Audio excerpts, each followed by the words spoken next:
Alors voici mon système. C'est un support de rouleau d'origine que j'ai modifié.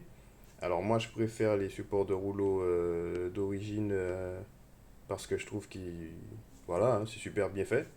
Je parle surtout la faible résistance au roulement du système. Mais le seul bémol que l'on a tous eu, je suppose, c'est d'avoir la galère à chaque fois de changer à l'arrière la disposition du rouleau, etc.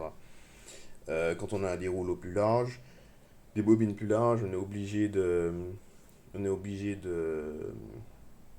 d'aller dévisser les deux vis derrière, etc. Blablabla. C'est assez chiant. Donc, j'ai récupéré mes anciennes roues de plateau. euh, j'ai fabriqué une pièce. Et du coup, ça me permet de déplacer très facilement le support comme je veux. Alors, on va prendre une première bobine. Voilà. Cette bobine-là, je suis à la bonne taille. Même si je veux raccourcir, ça n'a aucun problème. Je n'ai aucun problème pour le faire. Maintenant que j'ai une autre bobine d'1 kilo qui est plus large, celle-ci, il faut que j'aille dévisser derrière. C'est chiant. Donc, avec mon système, hop, hop, je serre. Et on n'en parle plus. C'est fini.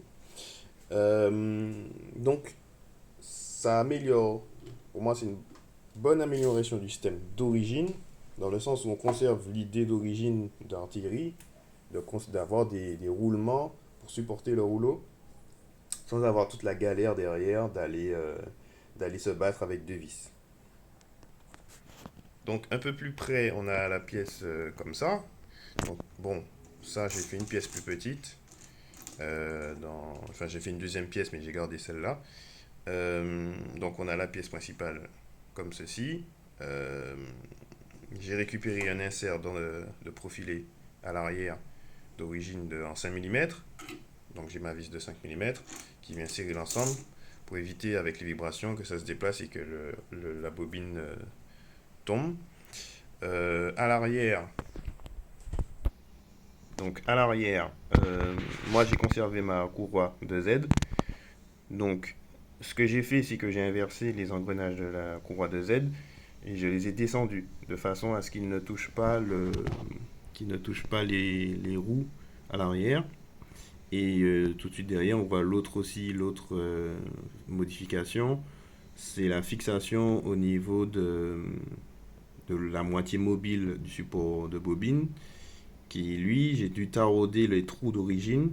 Donc les trous d'origine, ceux-là, ceux que l'on voit là, que je n'ai pas touché, sont en 5 et les nouveaux sont en 6. Donc j'ai taraudé le trou pour que je puisse fixer mes vis directement dedans et que j'ai pas d'autres systèmes à faire dans les entretoises, profils, etc. Donc c'est juste ces modifications qu'il faut faire. Donc la courroie pour qu'elle ne touche pas la roue. Et puis tarauder les trous d'origine en 6 pour mettre des vis de 6 et que ça puisse tenir sans problème. Et ensuite on se retrouve avec un système qui est pour moi complètement fonctionnel. Là, aucun souci de changement de rouleau. On peut mettre la bobine que l'on veut. Et ensuite on a juste à serrer. Et ça bouge plus.